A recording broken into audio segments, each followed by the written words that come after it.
Hello everyone, welcome to the another video of tech plus plus. आज की video में हम बात करेंगे बहुत सारे टॉपिक्स पे। फर्स्ट ऑफ ऑल, आज मैंने रिसेंटली कॉग्निजेंट का इंटरव्यू दिया, तो उसका इंटरव्यू एक्सपीरियंस शेयर करूंगा जो काफ़ी अच्छा नहीं था। कॉग्निजेंट का इंटरव्यू दिया जो था React.js डेवलपर रोल के लिए for experience candidate. 5 to 6 experience they are looking for basically. तो फर्स्ट ऑफ ऑल, आजकल आपको पता है कि जॉब्स कट्स बहुत ज़्यादा हो रही हैं। ये न्यूज़ आर्टिकल्स मैंने खोल रखे हैं, तो उसमें लिखा भी हुआ है कि 2024 में 42% डिक्लाइन इन IT जॉब्स।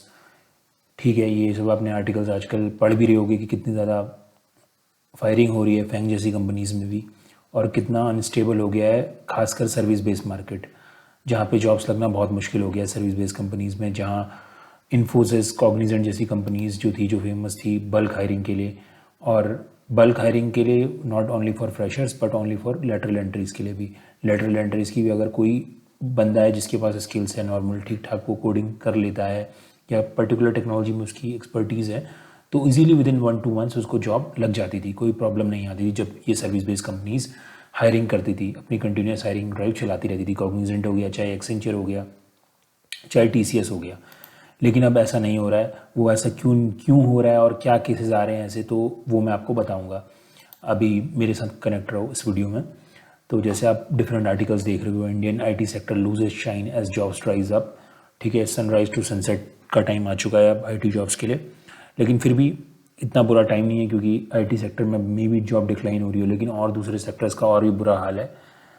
ठीक है, वहाँ पे तो डायरेक्ट जॉब्स ख़त्म हो गई हैं। यहाँ डिक्लाइन हुआ है, लेकिन वहाँ तो बिल्कुल ही ख़त्म हो गई हैं, आप ये समझो। तो इसीलिए ऐसा नहीं है कि IT सेक्टर अभी भी एक बेटर ऑप्शन तो है। क्योंकि दूसरी हम अगर चीज़ जॉब्स की बात करें, फॉर एग्जांपल आप कॉर्पोरेट जॉब्स की बात करें, या लेट्स से IT में ही आप मैनेजर रोल के लिए बोलें या नॉन टेक्निकल रोल्स के लिए बोलें, तो वहाँ तो बिल्कुल ख़त्म हो गया है। ठीक है, तो इसीलिए वहाँ यहाँ पे तो फिर भी जॉब कम हुई है, लेकिन वहाँ पे बिल्कुल जॉब्स ख़त्म हो गई हैं। तो अभी अब मैं डायरेक्टली आता हूँ कि ये कॉग्निजेंट जैसी कंपनीज़ या एक्सेंचर, TCS जैसी कंपनीज़ जो पहले बल्क में हायरिंग करती थी, उनने, अब मैंने बताया कि जैसे हायरिंग बहुत कम कर दी है, और कम करने के बावजूद भी लैटरल एंट्रीज़ में भी अब जो कैंडिडेट्स उनको प्रॉब्लम आ रही है, जिनका पहले 4-5 ईयर्स का एक्सपीरियंस होता था, वो इजीली हायर हो जाते थे, लेकिन अब उनको भी प्रॉब्लम फेस करनी पड़ रही है। कॉग्निजेंट, एक्सेंचर या TCS, इन्फोसिस जैसी कंपनीज़ हायरिंग उस रेट से नहीं कर रही जिस रेट से वो पहले करती थी, फॉर लेटरल एंट्रीज़ के लिए भी। और ऐसा आज जो मेरे साथ कॉग्निजेंट के इंटरव्यू में एक्सपीरियंस मेरे साथ हुआ है, वो मैं आपको शेयर करूंगा। आप वीडियो भी दिखाऊंगा कि कॉग्निजेंट ने जो नया प्लेटफॉर्म बनाया है फॉर टेकिंग इंटरव्यूज़, उसमें कैसे कोडिंग का वो है, वो सब मैं आपको UI भी दिखाऊंगा, जिससे आप, अगर आप प्रिपेयर कर रहे हो कॉग्निजेंट के इंटरव्यू के लिए, तो आप थोड़ा सा, आपको एक आइडिया मिल जाएगा कि कैसे कॉग्निजेंट इंटरव्यू कंडक्ट कराता है आजकल। तो बेसिकली मुझे कॉग्निजेंट के इंटरव्यू का अगर मैं आपको बात करूँ, तो मुझे लिंक आ गया था, ऑटोमेटेड मेल आ गया था HR की तरफ से। उसने डिटेल्स फिलअप करने के लिए कहा था। मैं HR का मेल भी ड्रॉप कर दूंगा, आप कमेंट सेक्शन में आपको मिल जाएगा। HR का मेरे पास मेल आया, मैंने उसमें अपना एक्सपीरियंस वगैरह सब फिलअप किया और सेंड किया HR को, सेंड बैक किया HR को। उसके बाद उसके बाद मेरा इंटरव्यू कंडक्ट हो गया 2-3 दिन बाद। इंटरव्यू कंडक्ट होने के बाद आप बिलीव नहीं करोगे, मैंने इंटरव्यू ज्वाइन किया, इंटरव्यू किया। एक उनने फ्रेश गूगल मीट वगैरह पर इंटरव्यू नहीं था, उन्होंने अपना खुद का एक प्लेटफॉर्म बनाकर रखा था इंटरव्यू कंडक्ट करने के लिए, और मैंने अराउंड 30 मिनट्स वेट किया, और वहाँ पे कोई इंटरव्यूअर नहीं आया।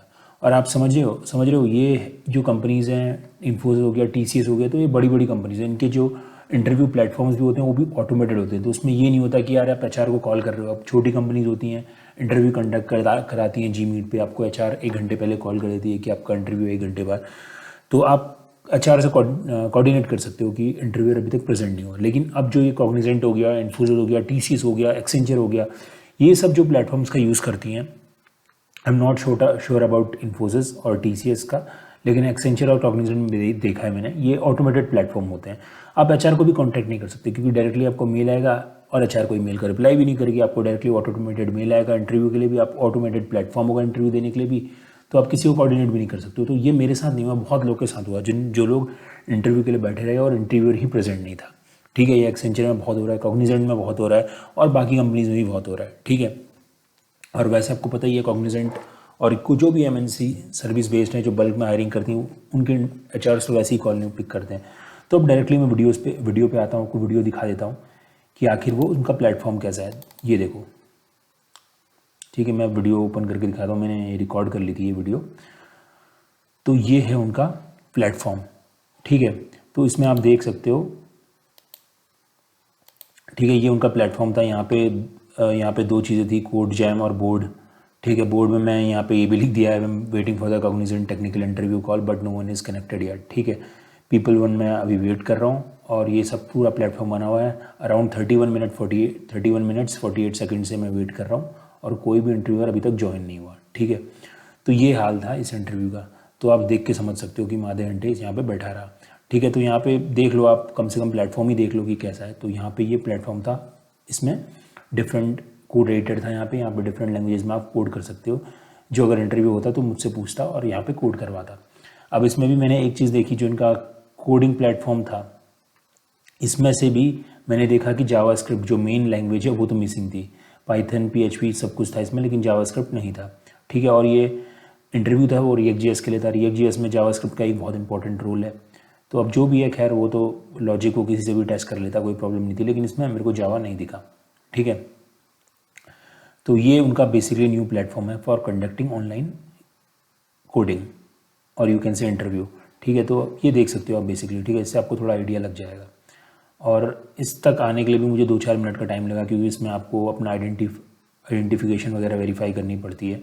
तो अराउंड 5 मिनट्स पहले आपको ज्वाइन करना पड़ेगा, तब आप इसका थोड़ा सा फॉर्म्स वगैरह फिलअप कर पाओगे। तो तब इस प्लेटफॉर्म पे आप पहुंचोगे जहाँ पे ये लोग इंटरव्यू कंडक्ट कर रहे हैं, ठीक है। तो यहाँ पे भी मैंने 30-32 मिनट्स वेट किया, कोई नहीं आया। तो यही जो सेम पैटर्न है, यही डिफरेंट कंपनीज़ में दिख रहा है। ये खाली इसकी कहानी नहीं है, ये बहुत सारी कंपनीज़ में दिख रहा है, ठीक है। एक्सेंचर में भी ऐसे ही हो रहा है, TCS में भी ऐसे ही हो रहा है। लोगों के इंटरव्यू शेड्यूल्ड है, लेकिन कोई आ नहीं रहा इंटरव्यू लेने के लिए, क्योंकि जॉब्स ही कट डाउन हो गई हैं। और इनके प्लेटफॉर्म जो है वो पुराने बनाए हुए हैं, वो फ्रिक्वेंटली उसी रेट से जो रिक्वेस्ट है वो भेजे जा रहे हैं यूज़र को कि आप इंटरव्यू के लिए यू आर सेलेक्टेड। अब दूसरी चीज़, एक चीज़ और आ रही है कि लोगों के रिज्यूमे सेलेक्ट नहीं हो रहे हैं। अब रिज्यूमे ना सेलेक्ट होने के पीछे का बहुत बड़ा कारण है, आजकल कंपनीज यूज़ कर रही हैं ATS, application tracking system, for short listing the resumes, ठीक है। और खासकर ये बिग MNCs। तो इसमें बेसिकली क्या होता है, ये लोग AI या कोई भी टूल का यूज़ करते हैं जो आपके रिज्यूमेज में से कीवर्ड उठाता है, ठीक है। तो मैं इस वीडियो में ये भी कवर करूँगा कि कैसे ATS फ्रेंडली रिज्यूमे बनाते हैं, ठीक है। तो पहले मैं एक ATS फ्रेंडली रिज्यूमे का आपको डेमो दिखा देता हूँ। ये देखो, ये एक ATS फ्रेंडली रिज्यूमे है, एक रैंडम कैंडिडेट का, अजीत कुमार का, ठीक है। अब ATS फ्रेंडली रिज्यूमे क्या होते हैं? ATS फ्रेंडली रिज्यूमे ये होते हैं जिसमें आपने ये देख रहे हो, ईच सेक्शन जो है वो ईच सेक्शन के लिए हमारा रो डिफाइंस है, ठीक है। एजुकेशन के लिए, स्किल्स के लिए, वर्क के लिए, एक्सपीरियंस, प्रोजेक्ट्स वगैरह डिफाइंस हैं। और यहाँ पे जो ट्रेडिशनली हम लोग जो काफ़ी ग्राफिकल रिज्यूमेस पहले बनाते थे कि यहाँ पे पाई चार्ट आ रहा है किसी किसी रिज्यूमे में, तो किसी किसी में लैंग्वेजेस आ रही हैं, वो सब आलतू फालतू की चीज़ें नहीं है। यहाँ पे देख रहे हो मतलब चीज़ें बहुत ही मतलब ब्रीफली लिखी गई हैं और सही से लिखी हुई, एक्यूरेटली और ब्रीफली लिखी गई हैं, ठीक है। वर्क एक्सपीरियंस, स्किल समरी, तो इसी टाइप का आपका रिज्यूमे होना चाहिए। ये इसको मैं कह सकता हूँ ATS फ्रेंडली रिज्यूमे। और आप जब इसकी रैंकिंग करोगे थ्रू ChatGPT और एनी टाइप ऑफ टूल, तो वो भी बोलेगा कि हाँ, ये इसकी रैंकिंग भी अच्छी है। और आप देख सकते हो कि कैसे इन लोगों ने अपनी जो चीज़ें हैं वो कैसे मेंशन कर रखी हैं कि achieve 96% accuracy rate for forecasting student academic performance by developing and deploying a machine learning model, ठीक है। तो ये जो परसेंटेज है ना, ये दिखाता है कि उस प्रोडक्ट में, जो भी इस प्रोडक्ट में भी आप काम कर रहे थे, उसमें क्या इम्पैक्ट लेके आया ये परसेंटेज। तो ये सब होने चाहिए, पहले लोग उतना ध्यान नहीं देते थे। अब इसने तो मशीन लर्निंग मॉडल पे काम किया होगा, तो उसने 96% एक्यूरेसी लिखा है। लेट से मैं लिख सकता हूँ कि I am working on ticket booking system, ठीक है। और उसमें जब ट्रैफिक ज़्यादा जाता था तो यूज़र्स टिकट बुक नहीं कर पाते थे, तो मैंने डेटाबेस ऑप्टिमाइजेशन की कुछ टेक्निक्स यूज़ करी, इंडेक्सिंग यूज़ करी कुछ टेबल्स में, और कुछ टेबल्स में हम लोग ने सर्वर लेवल पे सर्वर को स्केल अप किया, ठीक है। उसकी वजह से जो मेरी अब बुकिंग की जो रेट था वो हमारा 50% बढ़ गया, 60% बढ़ गया। तो इस टाइप की कीवर्ड्स आप यूज़ कर सकते हो, ठीक है। और आपके टूल्स और लैंग्वेजेस जो भी आप यहाँ पे अलग से लिख सकते हो। तो ये ATS फ्रेंडली टाइप का एक रिज्यूमे होता है जो आजकल बेसिकली सेलेक्ट भी हो रहा है, और आजकल लोग इसी को बनाना प्रेफर कर रहे हैं, ठीक है। तो मार्केट में बहुत कंपटीशन है, टफ टाइम है, तो इसीलिए मैं आपको सजेस्ट कर रहा हूँ कि इसी टाइप के आप रिज्यूमे बनाएं, तभी आपके रिज्यूमे भी शॉर्टलिस्ट हो पाएंगे।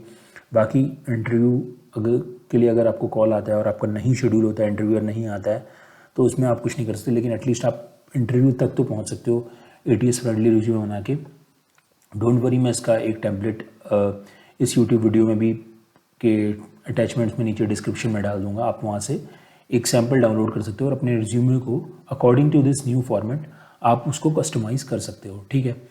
तो that's all for this video. आज की वीडियो में इतना ही डिस्कस करना था कि कैसे कंपनीज़ जो हो गया, कॉग्निजेंट हो गया, TCS हो गया, एक्सेंचर में कैसे आजकल इंटरव्यू के कॉल्स जा रहे हैं, इंटरव्यू के लिंक्स जा रही हैं, लेकिन इंटरव्यूअर नहीं आ रहे, ठीक है। उसके बाद कैसे ATS फ्रेंडली रिज्यूमेज बनाए ताकि वो शॉर्टलिस्ट हो पाए, क्योंकि आजकल आप देख रहे हो कि आजकल कॉल्स ही नहीं आ रहे हैं पहली बात कैंडिडेट्स को। मैंने बहुत लोगों से बात करी, actually I am also looking for change, so मैंने बात करी और मैंने खुद ही नौकरी वगैरह या लिंक्डइन वगैरह पे अप्लाई कर रहा हूँ, तो बहुत रेट ड्रॉप हो गया है, पहले ऐसा रेट नहीं रहा है कॉल्स आने का। तो यही सब चीज़ें मेरे को आपसे डिस्कस करनी थी। That's all for this video. मिलते हैं किसी नई वीडियो में, और आप अपने सजेशंस वगैरह भी इस वीडियो के कमेंट सेक्शन में दे सकते हैं कि आपको नेक्स्ट वीडियो किस टॉपिक पे चाहिए। Thanks for watching this.